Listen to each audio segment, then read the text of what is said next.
Assalamualaikum warahmatullahi wabarakatuh. Halo Sobat Balapmania, selamat datang kembali ke channel 35 Saputra. Bang Ut cukup salut ya Sob dengan sobat-sobat Balapmania semuanya yang senantiasa memberikan dukungan kepada pembalap-pembalap Indonesia yang sedang berjuang di ajang balapan internasional. Dari ajang balapan tingkatan dunia, tingkatan Eropa hingga ajang balapan Grand Prix. Tidak sedikit sobat-sobat Balapmania yang senantiasa memberikan full support, dukungan penuh, kemudian doa terbaik untuk pembalap-pembalap Indonesia ini Sob. Contohnya saja kemarin ya, pada saat Veda terjatuh di ronde pertama ajang balapan Junior GP di sirkuit Estoril, Portugal. Yang mana pastinya hasil balapan yang diraih oleh Veda di ronde pertama tersebut tidak sesuai dengan ekspektasi dari kebanyakan sobat-sobat Balapmania semuanya.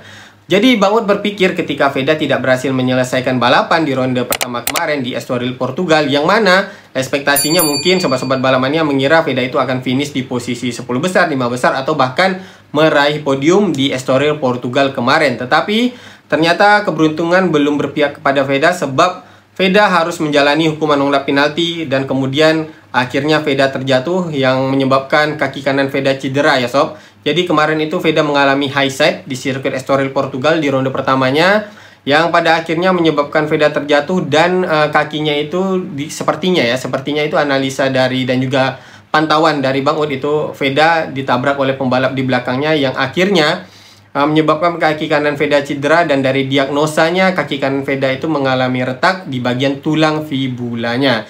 Jadi tentu saja untuk proses penyembuhannya akan memakan waktu yang cukup lama ya kalau menurut Bang Ut, tetapi semoga saja dengan penanganan dari dokter-dokter spesialis di Barcelona yang tentunya sudah berpengalaman dalam menangani pembalap ataupun cedera-cedera yang dialami oleh pembalap, maka untuk Veda akan segera kembali bisa menjalani balapan di ronde-ronde selanjutnya di ajang balapan Eropa yang Veda ikuti, baik di ajang balapan Red Bull MotoGP Rookie Cup maupun di ajang balapan Junior GP. Jadi untuk saat ini mungkin fokusnya adalah agar Veda bisa sembuh dan bisa fit lagi 100% agar bisa tampil maksimal juga di ajang balapan yang akan diikuti oleh Veda di ronde selanjutnya di ajang balapan Eropa. Oke Sob, jadi Bang Ut tadi mengatakan ya, Bang Ut cukup salut dengan sobat-sobat Balapmania yang senantiasa memberikan dukungan kepada pembalap Indonesia. Contohnya kemarin itu adalah Veda, walaupun kemarin Veda itu crash dan tidak berhasil menyelesaikan balapan, namun ternyata masih banyak yang memberikan dukungan. Tidak seperti beberapa musim sebelumnya ya. Seringkali kalau Bang Ut melihat di beberapa musim sebelumnya, ketika pembalap Indonesia tidak mendapatkan hasil yang baik, maka setelah balapan seringkali akan mendapat hujatan. Tetapi kali ini lain ceritanya untuk Veda ya Sob. Dari Veda ini Bang Ut melihat bagaimana pembalap-pembalap Indonesia sudah mulai terbuka matanya melihat potensi pembalap Indonesia yang bisa bersaing di level Eropa, bahkan di level dunia hingga level Grand Prix-nya Sob. Nah, kemarin itu pada saat Veda terjatuh, setelah Bang Ut juga memberikan video konfirmasi ya, setelah mendapatkan pantauan yang mengatakan bahwa Veda mengalami cedera.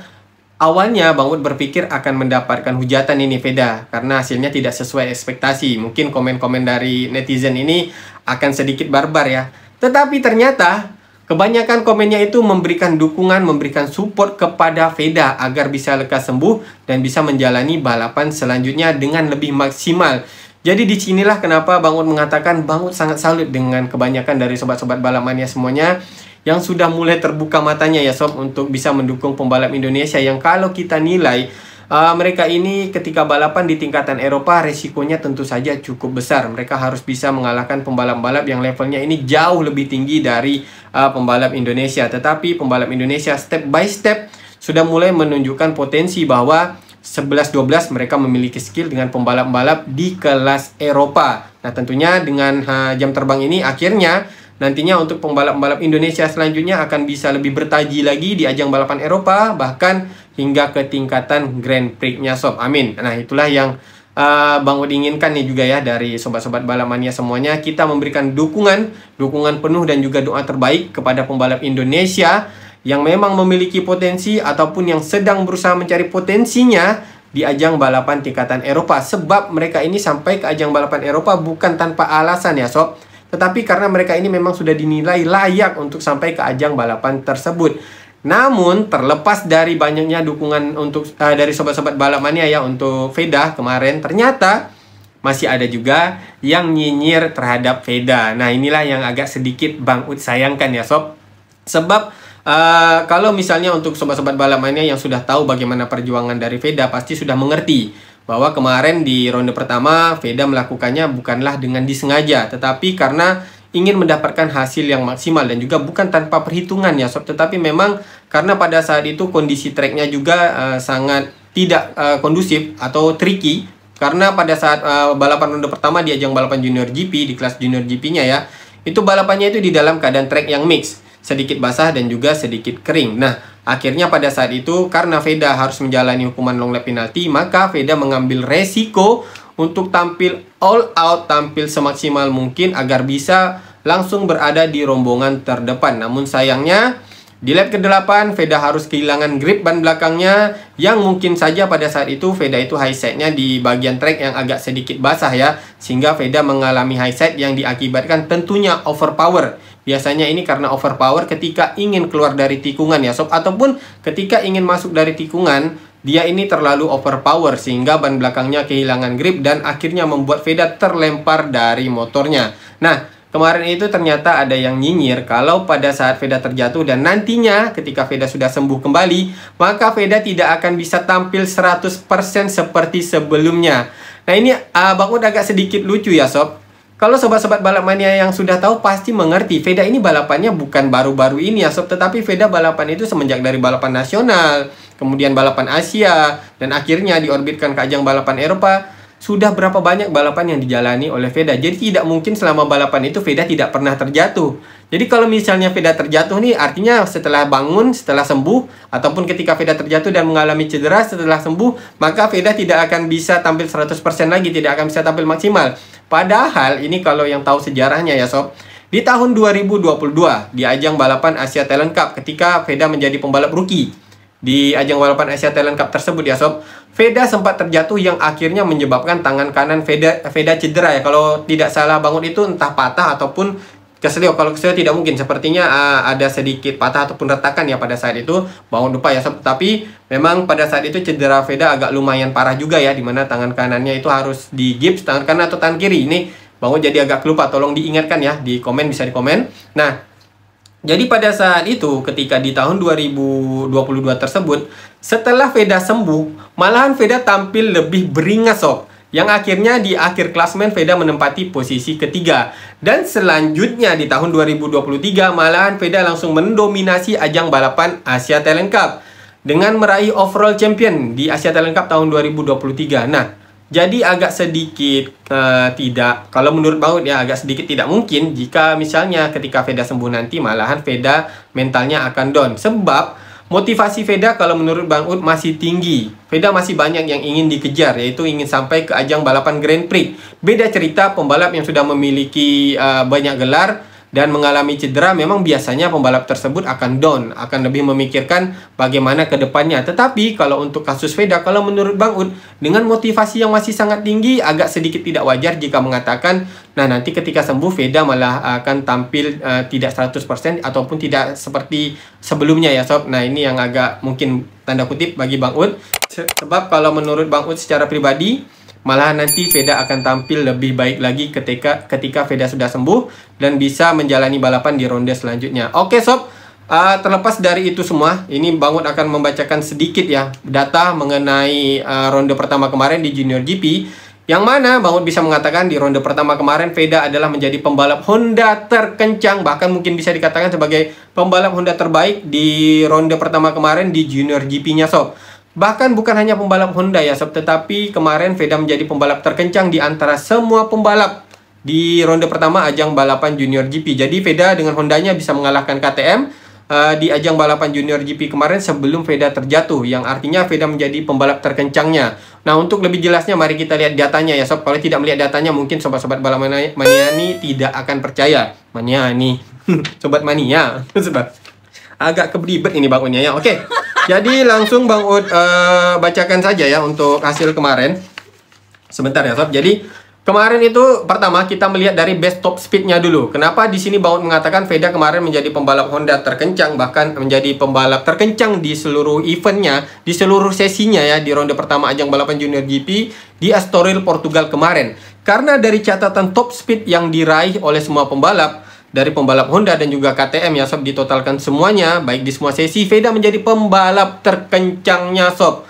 Nah, yang sebelumnya dari tunggangan Veda ini diremehkan, tetapi dengan kemampuan Veda bisa memaksimalkan Honda NSF 250 RW-nya untuk bisa mengalahkan top speed dari pembalap-pembalap KTM. Oke, pertama kita akan lihat dulu dari best top speed-nya, baru nanti Bangun akan loncat ke event maximum speed, yang artinya ini adalah maksimum speed yang diraih oleh semua pembalap di semua sesi balapan ya sob. Tetapi yang pertama kita akan melihat dulu best top speednya pada ajang balapan Junior GP di ronde pertama kemarin di sirkuit Estoril, Portugal. Kita akan lihat dari top 10-nya ya sob. Jadi pembalap yang berhasil meraih top speed di Estoril, Portugal kemarin di Junior GP, yang pertamanya adalah Veda, pembalap yang membela Astra Honda Racing Team. Top speed Veda adalah 241,8 km per jam. Kemudian kedua Giulio Pugliese yang membela Aspar Junior Team, top speednya 240,0 km per jam.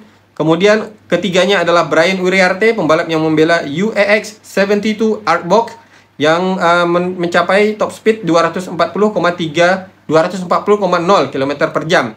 Kemudian keempatnya Sullivan Monsi, pembalap yang membela Aspar Junior Team, top speednya adalah 239,5 km per jam. Kemudian Leo Ramstorper di posisi kelima yang membela MTA Junior Team, top speednya 239,0 km per jam. Posisi keenamnya Zen Mitani yang membela Asia Talent Team, top speednya 238,4 km per jam. Kemudian ketujuhnya Casey O'Gorman yang membela Estrella Galicia, top speednya 238,4 km per jam. Kemudian kedelapannya Paul Alsina yang membela Estrella Galicia, top speednya 237,9. Kemudian kesembilannya Rico Salmela yang membela Estrella Galicia juga ya sob, top speednya adalah 237,9.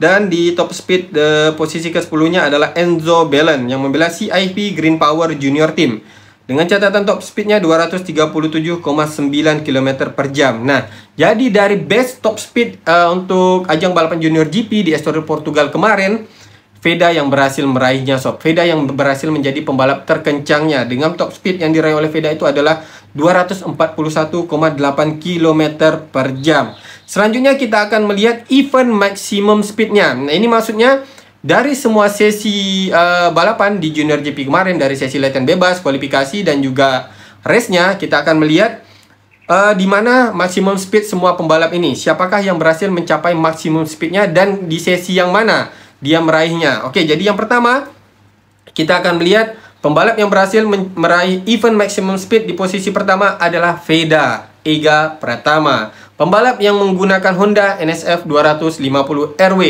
Top speed Veda 241,6 km per jam. Jadi beda ya sob, top speed di event maximum speed dengan best top speed. Kalau tadi best top speed itu Veda 241,8 km per jam. Tetapi kalau total dari semua event maximum speed, semua sesi ya, berarti Veda meraih 241,6 km per jam.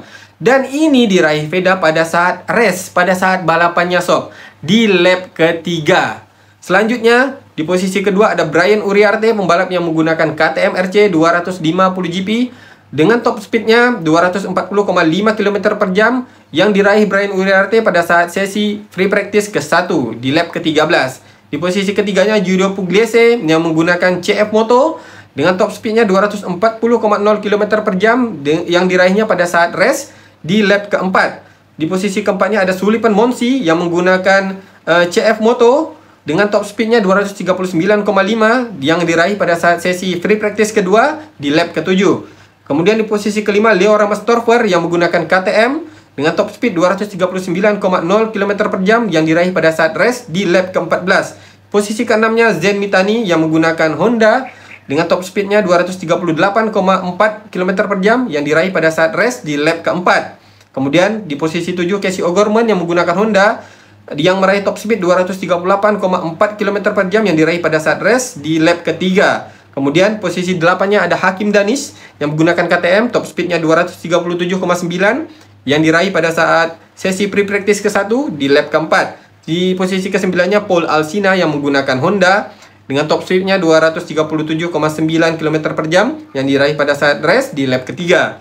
Dan posisi top 10-nya adalah Rico Salmela yang menggunakan Honda dengan top speed 237,9 km per jam yang diraih pada saat race di lap ke-8. Dan di sini Apa yang bisa Bang Ut simpulkan ya sob, ialah Veda itu menjadi pembalap Honda terkencang karena selain Veda, pembalap terkencang kedua itu adalah Zen Mitani di semua sesinya ya, yang diraih pada saat race yang mencapai 238,4 km per jam. Nah, jadi top speed dari Zen Mitani, pembalap yang menggunakan Honda di posisi kedua, masih kalah jauh dengan top speed yang diraih oleh Veda, yaitu 241,6 km per jam. Jadi luar biasa sob, dimana Veda ini bisa memaksimalkan kemampuan top speednya karena tadi kalau menurut analisa dan pantauan Bang Ut ini, karena Veda memiliki kemampuan late braking. Jadi Veda ini menutup gasnya lebih lambat sob. Oleh karena itu Veda bisa mencapai top speed maksimal dari Honda NSF 250R-nya di sirkuit Estoril Portugal kemarin. Nah, selanjutnya di posisi ketiganya pembalap Honda terkencangnya itu Casey O'Gorman. Di posisi keempatnya Paul Alsina, kelimanya adalah Rico Salmela. Nah, sob, jadi dari sini ya kita bisa melihat lagi analisanya. Veda itu meraih top speednya itu di saat race. Di semua sesi Veda itu bisa mencapai waktu terkencangnya itu pada saat sesi balapan, yang mana Veda saat itu tertekan sebab harus menjalani long lap penalti. Tetapi Veda itu bisa mendapatkan top speed di lap ketiga pada saat balapan, yang artinya secara mentalitas Veda ini luar biasa ya, sebab kebanyakan pembalap biasanya jika sudah mendapatkan tekanan pada saat balapan, mereka akan sulit mendapatkan top speed maksimal. Tetapi Veda ini malahan pada saat balapannya bisa mencapai top speed. Dan ini bukan hanya sekali ini saja ya sob, tetapi pada saat Asia Talent Cup juga sering terjadi seperti ini. Veda sering sekali pada saat balapannya malah bisa tampil lebih baik dibandingkan sesi latihan bebas ataupun kualifikasi. Yang artinya Veda ini malah lebih, kalau Bang Ut analisa ya, Veda ini memang adalah karakter pembalap yang menyukai tekanan, yang menyukai adrenalin sob. Nah, ini tentu saja cukup baik untuk Veda. Sayangnya tadi Veda harus terjatuh kemarin ya di ronde pertamanya. Semoga saja nextnya Veda akan bisa memanfaatkan kemampuan Veda ini, yaitu bisa meraih top speed dengan maksimal, dengan lebih konsisten lagi, yaitu berhasil menyelesaikan balapan. Amin. Nah, tetapi kalau dari catatan ini tentu saja ini adalah catatan yang sangat positif sob, di mana Veda race-nya aja bisa mencatatkan top speed. Sedangkan Brian Uriarte itu top speed-nya bisa diraih dari semua sesi itu pada saat latihan bebas. Itu juga di lap ke-13 ya sob. Nah, Hakim Danis di saat latihan bebas juga. Yang Giulio Pugliese itu di saat race di lap ke-4 itu juga 240 km per jam ya sob. Nah, ini luar biasa untuk Veda di dalam keadaan track yang agak mix itu. Veda itu masih bisa mencapai top speed di lap ke-3. Seandainya kemarin itu tracknya kering, kemungkinan ya menurut Bang Ut ya, kemarin aja kita melihat Veda bisa masuk di posisi 4 besar hanya membutuhkan 3 lap. Seandainya saja kemarin tracknya kering, kemungkinan Veda akan bisa menyelesaikan balapan di hasil yang cukup baik. Namun ya inilah balapan, terkadang keberuntungan memang harus dibutuhkan ya, karena ini adalah faktor yang tidak bisa dikendalikan bagi Veda dan juga untuk semua pembalap-pembalap lainnya tentunya ya sob. Nah, jadi sob, itu saja ya menurut catatan Bang Ut, di mana dari analisa Bang Ut, dari data ini kita bisa membaca bahwa memang Veda adalah pembalap yang berhasil meraih hasil yang positif di ronde pertama kemarin. Walaupun dia terjatuh, tetapi Veda menjadi pembalap terkencang di antara semua pembalap Honda, bahkan dari semua pembalap di semua sesi ajang balapan junior GP di ronde pertama kemarin. Semoga saja Veda bisa tampil di ronde kedua dan cedera Veda tidak parah ya sob, tidak harus menjalani operasi, dan bisa kembali dengan lebih maksimal lagi. Oke sob, jadi mungkin itu saja yang dapat Bang Ut sampaikan pada pembahasan video Bang Ut kali ini. Semoga saja apa yang Bang Ut sampaikan ini bisa bermanfaat dan juga berkenan untuk sobat-sobat balamania semuanya. Mari kita dukung senantiasa untuk pembalap Indonesia yang berlaga di ajang balapan internasional dari dunia, Grand Prix hingga ajang balapan tingkatan Eropa. Oke sob, jadi apabila ada kesalahan di dalam penyampaian Bang Ut di video kali ini, Bang Ut mohon maaf yang sebesar-besarnya, sebab tentu saja sob, Bang Ut adalah tempatnya kesalahan, sedangkan kesempurnaan hanyalah milik Allah Subhanahu wa taala. Akhir kata Bang Ut ucapkan Assalamualaikum warahmatullahi wabarakatuh. Salam balap mania.